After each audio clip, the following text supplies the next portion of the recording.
మన తెలుగు సంస్కృతి ఛానల్కి స్వాగతం. బాలలు, ఈరోజు మనం ఈ వీడియోలో 10వ తరగతికి సంబంధించిన రెండవదైన బతుకు గంప అనే పాఠానికి సంబంధించి రెండవ భాగాన్ని చెప్పుకుందాం. మొదటి భాగంలో ఏం చెప్పుకున్నాం? చదవండి, ఆలోచించి చెప్పండి, ఉద్దేశం, రచయిత్రి పరిచయం, ప్రక్రియ, వీటి గురించి చెప్పుకున్నాం కదా మొదటి భాగంలో. ఇప్పుడు పాఠ్యాంశాన్ని రెండవ భాగంలో చెప్పుకుందాం.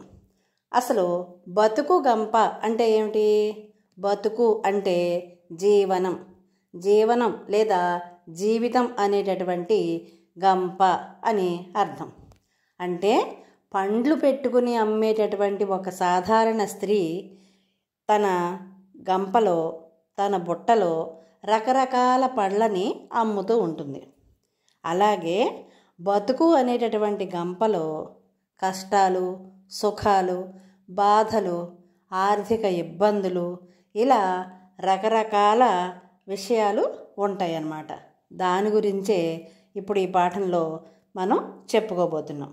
ఈ పాఠం రచయిత్రి అయినటువంటి మూలింటి చంద్రకళకి, పండ్లు అమ్ముకునేటటువంటి స్త్రీ ఎల్లమ్మకి మధ్య జరిగినటువంటి సంభాషణ, వారిద్దరి మధ్య ఉన్నటువంటి అనుబంధం గురించి తెలియజేస్తుంది. రచయిత్రి ఎల్లమ్మతో తనకున్నటువంటి అనుబంధాన్ని, తనకు కలిగినటువంటి అనుభూతుల్ని, అనుభవాలని మనతో పంచుకున్నట్లుగా ఈ పాఠం ఉంటుందన్నమాట. ఇంకా పాఠంలోకి వెళ్ళిపోదామా? వినండి, రచయిత్రి మనకి చెప్తున్నారు. ఎందుకో ఉదయం లేచినప్పటి నుంచి ఏ పని చెయ్యాలనిపించటం లేదు. పిల్లలు వాళ్ళంతా వాళ్ళు స్నానాలు చేసి ఉన్నదేదో తిని స్కూల్కి వెళ్ళారు. వంట ఏం చేశానో ఏమో, వండిందే కాసంత క్యారియర్లో పెట్టి ఇచ్చాను. మా ఆయన కూడా ఆఫీస్కి వెళ్ళిపోయారు. ఎక్కడ వస్తువులు అక్కడే పడున్నాయి. పిల్లలు ఎక్కడ తీసేసిన బట్టలు అక్కడే ఉన్నాయి. ఏ పని చేయాలనిపించటం లేదు. ఎంత వద్దనుకున్నా ఎల్లమ్మే గుర్తుకు వస్తోంది. ఆలోచనలన్నీ ఎల్లమ్మ చుట్టే తిరుగుతున్నాయి. కారణం తెలియడం లేదు. ఎప్పుడో 4 ఏళ్ల క్రితం అనుకుంటా. రచయిత్రి ఏం చెప్తున్నారు? అసలు ఆవిడికి ఏ పని చెయ్యాలనిపించటం లేదట. ఇంట్లో పనులన్నీ ఎక్కడవక్కడే ఉన్నాయట. వాళ్ళ ఆయనేమో ఆఫీస్కి, వాళ్ళ పిల్లలేమో స్కూల్కి వెళ్ళిపోయారట. ఈవిడికి మాత్రం ఎల్లమ్మే గుర్తుకొస్తోందిట. తర్వాత పేరా చూడండి. ఈత పుల్లల గంపలో ఎంతో అందంగా పండ్లు అమర్చుకొని తనదైన యాసతో పండ్లమ్మో అంటూ అరుస్తూ మా వీధిలోకి వచ్చింది. ఆ రోజు ఎల్లమ్మను నేనే పిలిచానో లేకపోతే తనే వచ్చిందో గుర్తుకు రావటం లేదు. అప్పటినుంచి ప్రతిరోజు కూడా తను రావడం, అవసరం ఉన్నా లేకున్నా ఎల్లమ్మ దగ్గర పండ్లు కొనుక్కోవటం జరిగిపోతూ ఉంది. పండ్లు కొనుక్కోవటంతో మొదలైన ఎల్లమ్మతో పరిచయం ఎలా బలపడిందో ఇప్పుడు స్పష్టంగా చెప్పలేను. ఎల్లమ్మ ఒక్కరోజు రాకపోతే ఏదో వెలితిగా అనిపించేది.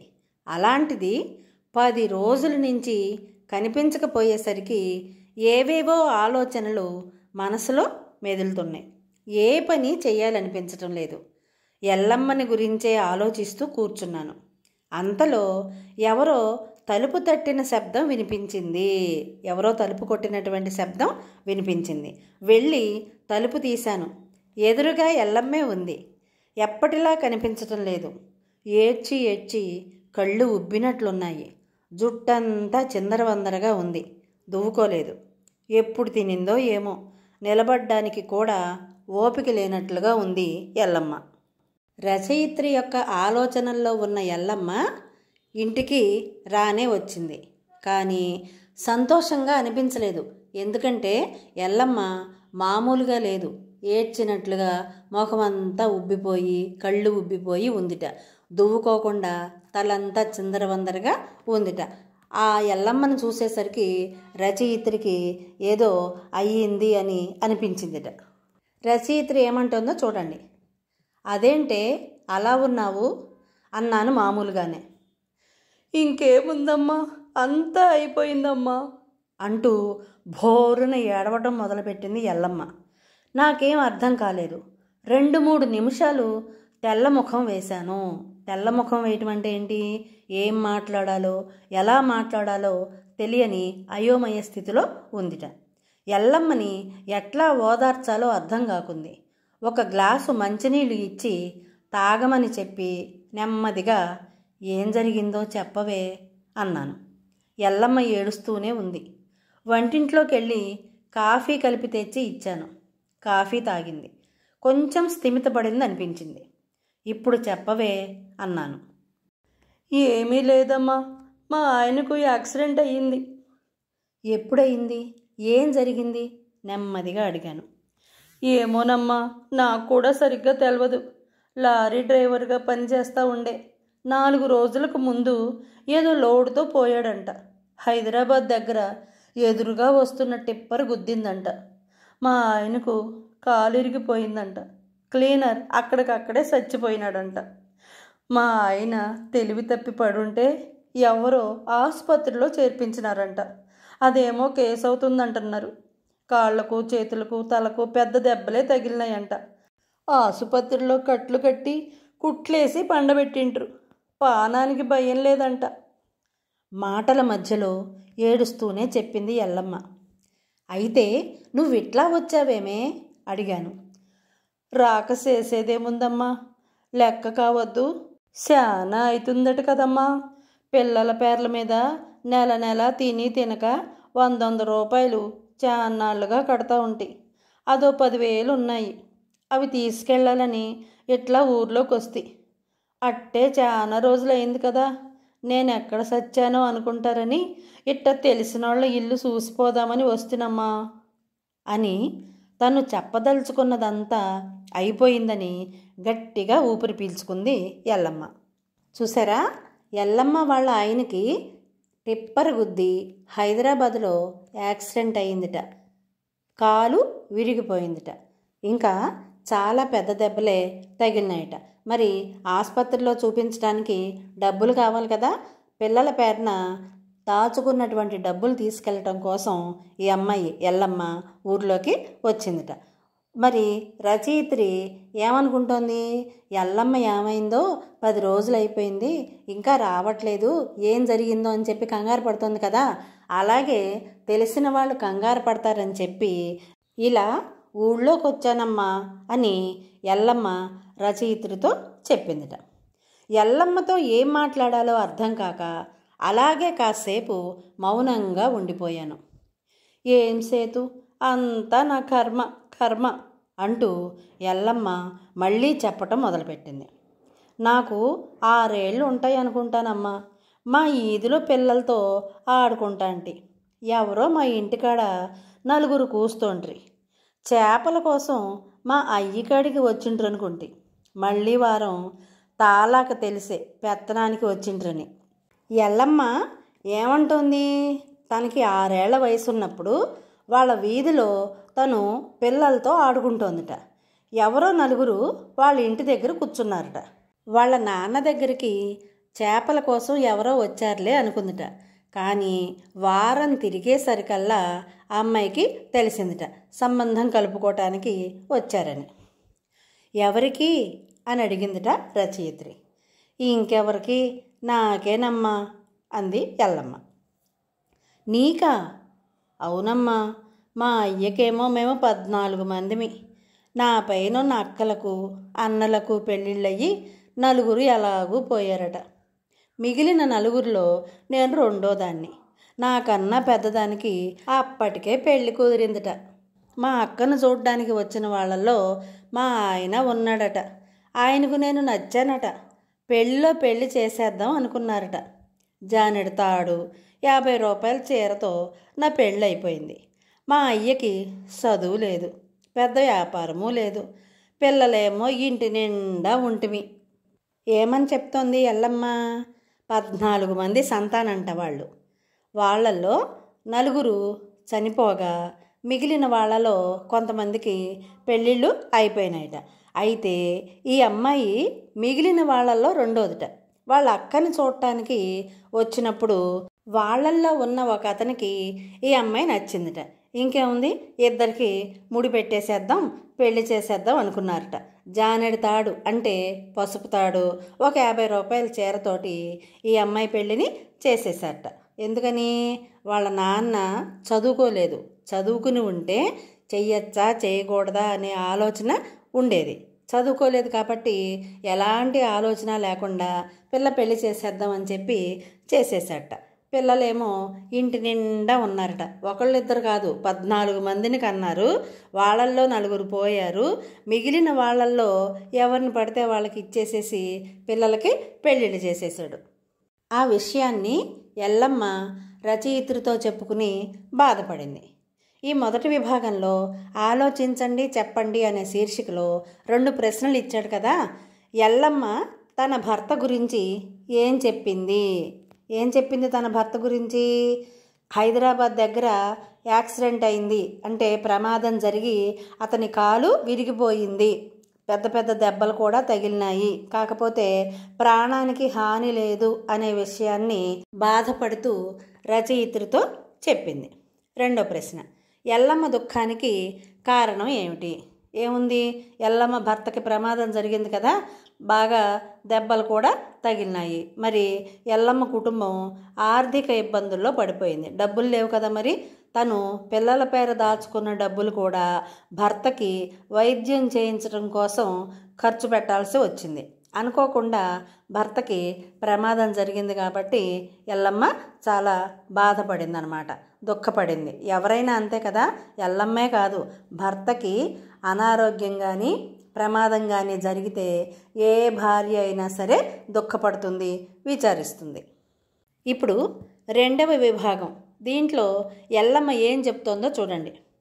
మొదటి నుంచి చేపలు పట్టే బతుకుతుండ్రి.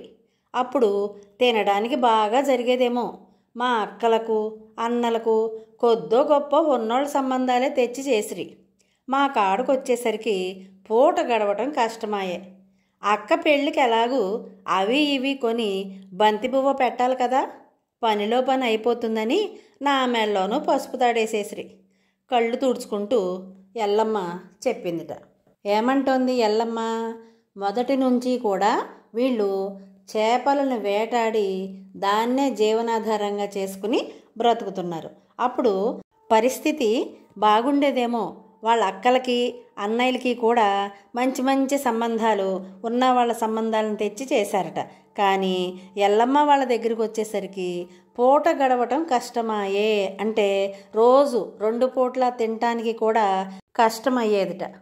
అక్క పెళ్ళికి ఎలాగూ బంతిపువ్వ పెట్టాలి కదా. బంతిపువ్వ అంటే పంక్తి భోజనాలు అంటాం. అంటే వరుసగా ఎక్కువ మందికి ఒకేసారి భోజనాలు పెడతాం కదా, దాన్నే పంక్తి భోజనాలు అంటారు. దాన్నే బంతి భోజనాలు అని వాడుక భాషలో అంటారనమాట.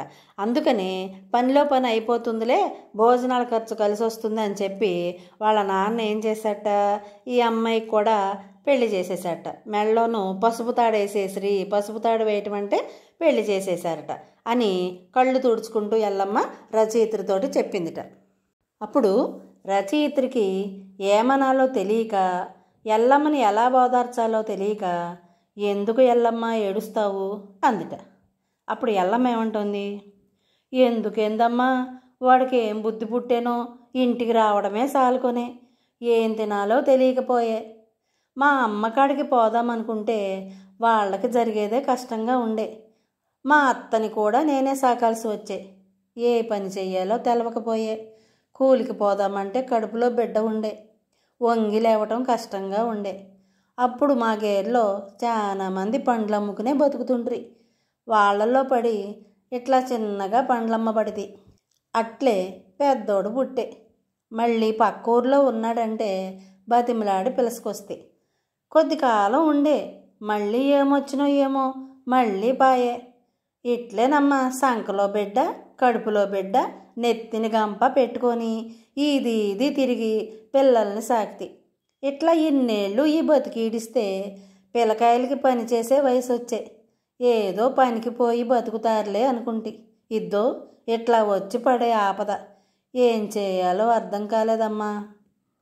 ఎల్లమ్మ ఏం చెప్తోంది, ఎందుకేంటమ్మా, వాడికి ఏం బుద్ధి పుట్టిందో, వాడు అంటే ఇక్కడ ఎవరు, తన భర్తని, అతనికి ఏం బుద్ధి పుట్టిందో అసలు ఇంటికే రావటం లేదు, మాకేమో తినడానికేమో తిండి లేదు, అమ్మ వాళ్ళ ఇంటికి అంటే పుట్టింటికి వెడదామంటే వాళ్ళకి కూడా కష్టమే కదా మమ్మల్ని పోషించటం, మాకే తినటానికి తిండి లేదు, అయినా కానీ మా అత్తగారిని కూడా నేనే చూడాల్సి వచ్చింది, ఏ పని చేయాలో తెలియట్లేదు, పోనీ కూలి పనులకు వెడదామంటే నేను కడుపుతో ఉన్నాను, వంగటం లేవటం కష్టంగా ఉండేదమ్మా, అప్పుడు మా ఊర్లో చాలామంది పండ్లు అమ్ముకుని బతికేవాళ్ళు, వాళ్ళతో పడి నేను కూడా ఇలా చిన్నగా పండ్లు అమ్మటం మొదలుపెట్టాను, అలా అమ్మేటప్పుడే పెద్ద పిల్లాడు పుట్టాడు, మళ్ళీ మా ఆయన పక్క ఊర్లో ఉన్నాడని తెలిసి అక్కడికి వెళ్ళి బతిమలాడి పిలుచుకుని తెచ్చుకున్నా ఇంటికి, కొద్ది కాలం ఉన్నాడమ్మా, మళ్ళీ ఏమొచ్చిందో ఏమో కానీ మళ్ళీ వెళ్ళిపోయాడు, ఇలాగేనమ్మా చంకలో బిడ్డ కడుపులో బిడ్డ నెత్తిని గంప పెట్టుకుని వీధి వీధి తిరుగుతూ పిల్లల్ని పెంచాను, సాకితి అంటే పెంచాను, అలా నేను కష్టపడుతూ బతికి ఇడుస్తున్నానమ్మా, ఈలోపు పిల్లలకి వయసు వచ్చేసింది, వాళ్ళు కూడా పనిలో సహాయం చేస్తున్నారు, ఏదో పనికి పోయి బతుకుతారులే అనుకుంటున్నాను, ఇదిగో ఇలా ఈ పెద్ద ఆపద వచ్చి పడింది, ఆయనకి ప్రమాదం జరిగింది, యాక్సిడెంట్ అయింది అని చెప్పి ఎల్లమ్మ బాధపడిందిట.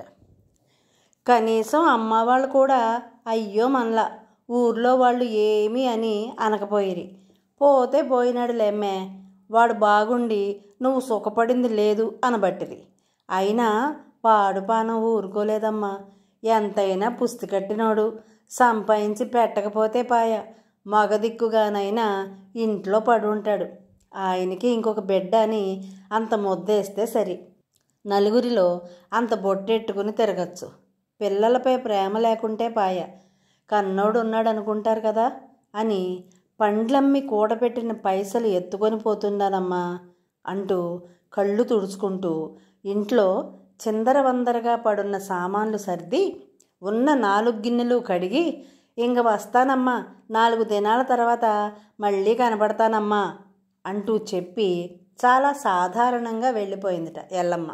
ఎల్లమ్మ యొక్క ఆలోచన విధానం చూసారా, ఏమనుకుంటోంది, కనీసం అమ్మ వాళ్ళు అంటే పుట్టింటి వాళ్ళు కూడా అయ్యో మనలేదంటే అయ్యో నీకు ఇంత కష్టం వచ్చిందమ్మా, మేము ఉన్నాం నిన్ను ఆదుకోవటానికి, మా ఇంటికి వచ్చేసేయి అని కనీసం పిలవలేదట, తర్వాత ఊళ్ళో వాళ్ళు కూడా ఏమీ అనలేదట, జాలి పడలేదట, ఈ అమ్మాయి మీద సహాయం చేయలేదట, పైగా ఇంకా ఏమన్నారు, పోతే పోయాడులేవే, వాడు ఏనాడైనా నిన్ను సరిగ్గా చూసుకున్నాడా, నిన్ను సంతోషంగా ఉంచాడా అని అన్నట్ట, అయినా కానీ పాడు ప్రాణం ఊరుకోలేదమ్మా, ఎంతైనా తాళి కట్టిన భర్త కదా, అతను నాకు సంపాదించి పెట్టినా పెట్టకపోయినా నాకు భర్తగా తోడుగా నా ఇంట్లో ఉంటాడు, తను కూడా నాకు ఒక బిడ్డ అనుకుని భావించి అతనికి కూడా ఒక ముద్ద పెడతాను, నలుగురిలో నేను ముత్తైదుగా పుణ్యస్త్రీగా బొట్టు పెట్టుకుని తలెత్తుకుని తిరగచ్చు,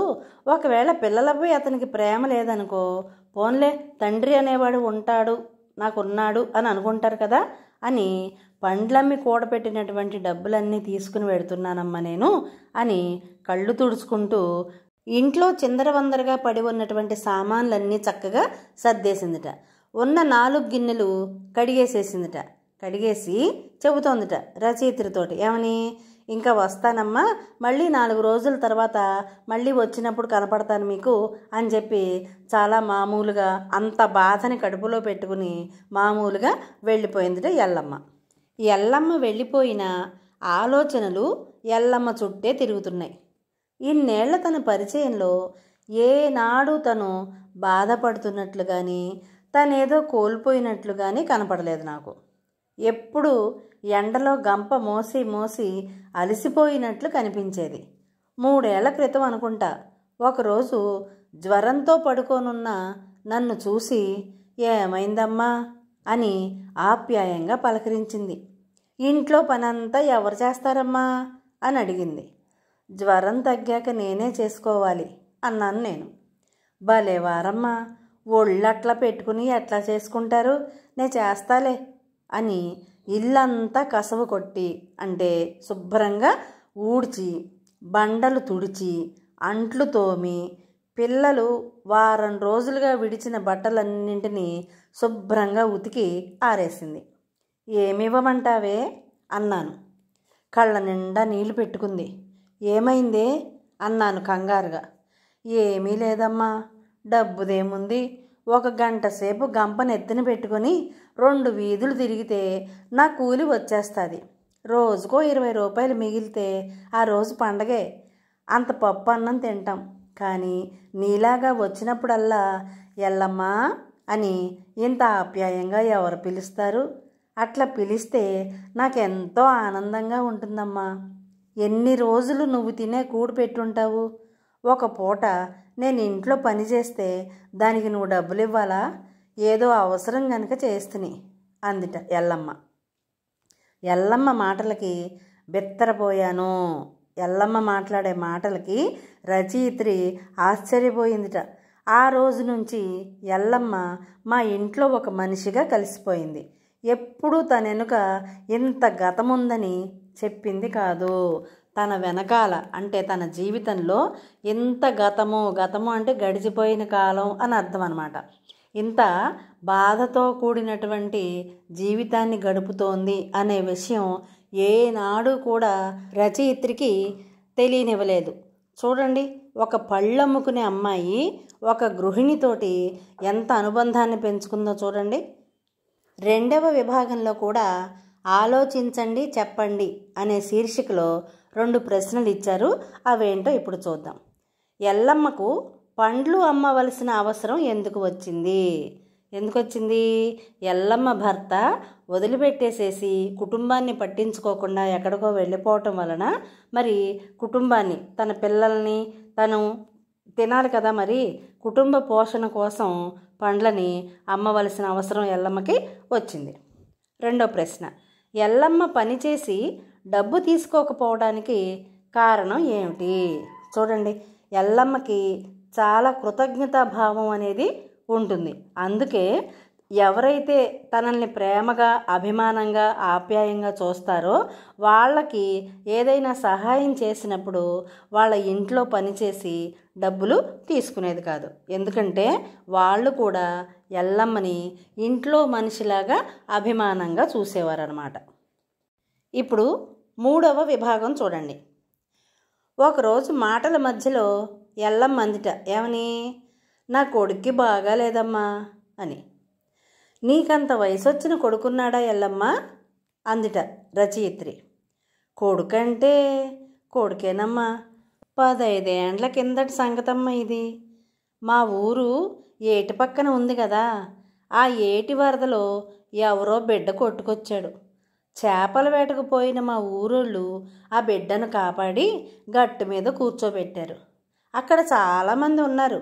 ఈ బిడ్డను తమతో తీసుకుపోవటానికి మాత్రం ఎవ్వరూ ముందుకు రాలేదు.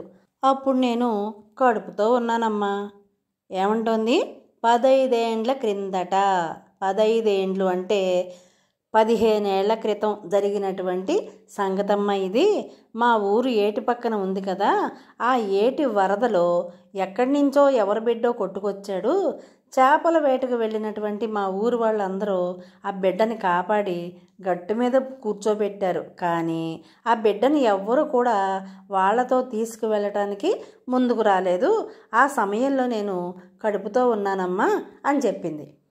ఎల్లమ్మ ఇంకా ఏం చెప్తుందో చూడండి. చూస్తా బిడ్డను ఎట్లా దిక్కులేని బిడ్డలా వదిలేసేదని ఇంటికి ఎత్తుకొస్తి. నా బిడ్డలతో సమానంగా పెంచుతి. వానికి నేను పెట్టిన పేరు సాయిలు. నా బిడ్డలతో పాటు వాడిని కూడా 10 వరకు చదివిస్తే చూస్తా ఉండగానే వాడు పెరిగి పెద్దోడయ్యే.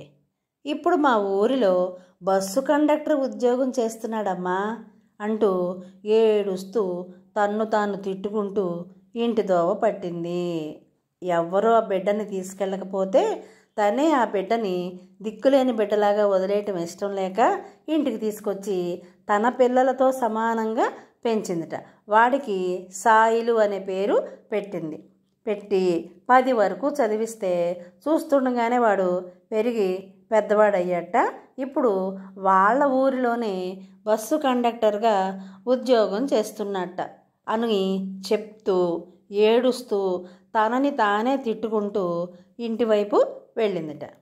ఎల్లమ్మ వెళ్ళిన దోవ తట్టే చూస్తూ నిలబడ్డాను అంటే అటువైపే చూస్తూ నిలబడిందిట రచయిత్రి. ఇంచుమించు ఎల్లమ్మతో పాటు ఎంతోమంది పండ్లమ్ముకునే బతుకుతున్నారు. వాళ్ళ బతుకులు ఇట్లే ఉంటాయేమో, ఎంత కష్టపడుతూ ఉంటారో. జానెడి పొట్ట కోసం, కడుపున పుట్టిన బిడ్డల కోసం రెక్కలు ముక్కలు చేసుకుని పొద్దస్తమానం కష్టం చేస్తూనే ఉంటారు. రెక్కలు ముక్కలు చేసుకోవటం అంటే ఏమిటి? లేచిన దగ్గర నుంచి విపరీతంగా కష్టపడటం, శ్రమించడం అన్నమాట. ఇంట్లో ఎప్పుడన్నా అంత లడ్డో, అంత మైసూరు పాకో, అంత కారం బూందీనో చేతిలో పెడితే కొంగును కట్టుకుంటుంది. తను తినదు ఇంటికి తీసుకువెళ్ళటానికి. ఎందుకు తినవే అంటే, చిన్న బిడ్డలకి ఎవరు పెడతారమ్మా అంటుంది. నేను తినేస్తే చిన్నపిల్లలకి ఎవరు పెడతారమ్మా అని చెప్పి ఎవరైనా ఏమైనా ఇస్తే తను చీర చెంగున కట్టుకుంటుందిట. ఇంత పని చేస్తావు, నీకు శ్రమ అనిపించదా అని ఎప్పుడైనా అడిగితే, భలేవారమ్మా, మనిషి పుట్టక పుట్టి కష్టం అనుకుంటే ఎట్లా? కష్టంతోనే మనం తింటున్నాం, మన పిల్లలకి పెడుతున్నాం, మనల్ని ఆశ్రయించిన వాళ్ళకి ఇంత పెడుతున్నాం, ఇంతకంటే తృప్తి ఎక్కడుంది అంటుందిట. అంటే మనిషి పుట్టక పుట్టి మనిషిలాగా జన్మించి కష్టం చేయకపోతే ఎలాగమ్మా? కష్టపడితేనే కదా మనం తినగలిగేది, మనం సంపాదించేది, మన పిల్లలకి పెడుతున్నాం. ఎవరైతే మనల్ని నమ్ముకుని ఉన్నారో వాళ్ళకి కూడా తృప్తిగా భోజనం పెడుతున్నాం. ఇంతకంటే తృప్తి ఎక్కడుంటుందమ్మా అనేదిట ఎల్లమ్మ. ఎల్లమ్మ వెళ్ళిపోయినా ఎల్లమ్మని గురించిన ఆలోచనలు రచయిత్రిని గందరగోళపరుస్తూనే ఉన్నాయట. ఇక్కడ నన్ను అంటే రచయిత్రిని అని అర్థం అన్నమాట. నా చుట్టూ ఎందరో ఉన్నారు అంటే ఈ రచయిత్రి చుట్టుపక్కల పరిసర ప్రాంతాల్లో ఇరుగు పొరుగు వాళ్ళు ఉంటారు కదా, ఎందరో ఉన్నారట. అలా lecturer Neeraja, bank clerk Vasundhara, teacher Sunitha, Parvathi, Padma, Haritha, ఇలా చెప్పుకుంటూ పోతే ఎందరో ఉన్నారు. ఆర్థికంగా వాళ్ళకి ఏ ఇబ్బందులు లేవు. ఆర్థికంగా అంటే డబ్బు పరంగా వాళ్ళకి ఎలాంటి ఇబ్బందులు లేవు. అందరూ ధనవంతులే. ఖరీదైన చీరలే కడతారు, ఖరీదైన మనుషుల్లానే కనిపిస్తారు. విందులు వినోదాలు అంటూ ఎక్కడెక్కడికో వెళ్ళి వస్తూ ఉంటారు. ఎప్పుడు కలిసినా ఏదో వెలితిగానే మాట్లాడతారు. వెలితి అంటే ఏంటి? వాళ్ళకి ఏదో తక్కువైంది, వాళ్ళకి ఏదో కొరతలాగానే ఉంది, వాళ్ళకి ఏదో ఇంకా కావాలి అనే దాని గురించే మాట్లాడతారట వెలితిగా. ఏవేవో వాళ్ళు ఊహించుకున్నవి వాళ్ళ సొంతం కాలేదని, వాళ్ళ జీవితమంతా అశాంతే అలముకుందని బాధపడిపోతారు. అంటే వాళ్ళ జీవితాలలో శాంతి అనేది లేదు అని చెప్పి అశాంతంగానే ఉన్నట్లుగానే బాధపడిపోతారట. ఏనాడు సుఖమన్న మాట, ఆనందమన్న మాట తన దరిదాపులకు కూడా రానివ్వని ఎల్లమ్మ ఎప్పుడూ బాధపడినట్లు కానీ అసలు వాటి గురించి ఆలోచించినట్లు కానీ నాకు కనిపించలేదు.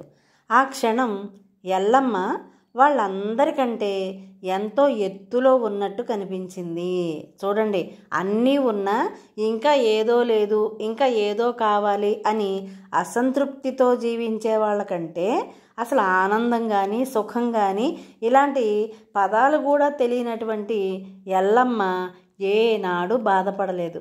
ఎంతో తృప్తిగా తన జీవితాన్ని జీవించేది, సంతోషంగా ఉండేది, చేతనైతే ఎదుటి వారికి సహాయం చేసేది. అందుకని వాళ్ళందరికంటే కూడా, ఎవరందరికంటే?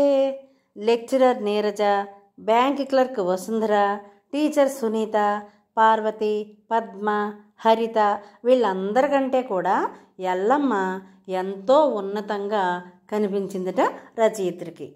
రచయిత్రికి ఎల్లమ్మ ఎందుకని అంత ఉన్నతంగా కనిపిస్తోంది? ఎల్లమ్మలో ఒక సాధారణ స్త్రీ అనుకుంటున్నాం మనం, కానీ ఎన్నో గొప్ప లక్షణాలు ఉన్నాయి ఎల్లమ్మలో.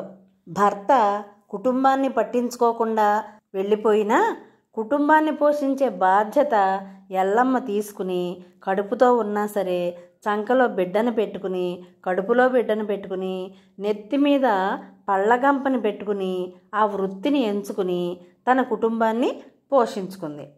ఎవరైనా ప్రేమగా పలకరిస్తే, వాళ్ళకి సహాయం అవసరమైతే నిస్వార్థంగా వాళ్ళ నుంచి ఏమీ ఆశించకుండా వాళ్ళకి సహాయం చేసేది. ఎవరైనా ఏమైనా పెడితే తను తినకుండా పిల్లల కోసం వాటిని కొంగున కట్టుకుని పిల్లలకి పెట్టి తన యొక్క మాతృప్రేమని చాటుకుంది. ఎల్లమ్మని వాళ్ళ ఇంట్లో మనిషిలాగా భావించే మంచితనాన్ని, ఆత్మీయతని ఎల్లమ్మ చూపగలిగింది. ఇక్కడ 3వ విభాగంలో కూడా ఆలోచించండి చెప్పండి అనే శీర్షికలో 2 ప్రశ్నలు ఉన్నాయి కదా, ఆ ప్రశ్నలకి జవాబులు చూద్దాం ఇప్పుడు. పిల్లల కోసం పడే శ్రమ గురించి ఎల్లమ్మ ఏం చెప్పింది చూడండి. మనం కష్టపడేది అంతా కూడా పిల్లల కోసమే. ఒకసారి ఏమైంది, వరదలో కొట్టుకొచ్చినటువంటి ఒక అనాథ బిడ్డను చేరదీసి వాళ్ళ పిల్లలతో పాటు సమానంగా చూసి అతనికి సాయిలు అని పేరు పెట్టి 10వ తరగతి వరకు అతన్ని చదివించింది. ఇప్పుడు ఆ పిల్లాడే పెరిగి పెద్దవాడయ్యి వాళ్ళ ఊర్లోనే బస్సు కండక్టర్గా ఉద్యోగం చేస్తున్నాడు. ఎవరైనా ఏమైనా తినమని ఎల్లమ్మకి ఇస్తే దాన్ని జాగ్రత్తగా కొంగును కట్టుకుని ఇంటికి తీసుకువెళ్ళి పిల్లలకి పెట్టి ఎంతో తృప్తిని పొందేది. తర్వాత ప్రశ్న, ఎల్లమ్మ గురించిన ఆలోచనలు రచయిత్రిని ఎందుకు గందరగోళపరిచాయి? ఎందుకని? రకరకాల ఉద్యోగాలు చేస్తూ ఎంతో ధనాన్ని పొందుతూ ఇంకా ఏదో వెలితిగా మాట్లాడేవాళ్ళు కొంతమంది అయితే, ఈ ఎల్లమ్మ మాత్రం ఎప్పుడూ బాధపడకుండా ఉన్నదానితోనే తృప్తిగా పిల్లలకి పెడుతూ తాను తింటూ హాయిగా జీవించేది. ఇది ఎల్లమ్మకు ఎలా సాధ్యమైంది? మిగిలిన వాళ్ళందరూ అన్నీ ఉన్నా ఎందుకు అశాంతిగా ఉంటున్నారు అనే ఆలోచనలు రచయిత్రిని గందరగోళపరిచాయి. ఎల్లమ్మ అనే సాధారణమైనటువంటి స్త్రీ తన జీవితంలో వచ్చినటువంటి కష్టాలను ధైర్యంగా ఎలా ఎదుర్కొందో ఈ పాఠం ద్వారా మనం తెలుసుకున్నాం. బాగుంది కదా పాఠం? ఇలాంటి మరిన్ని వీడియోల కోసం చూస్తూనే ఉండండి మన తెలుగు సంస్కృతి ఛానల్. జై హింద్, జై భారత్.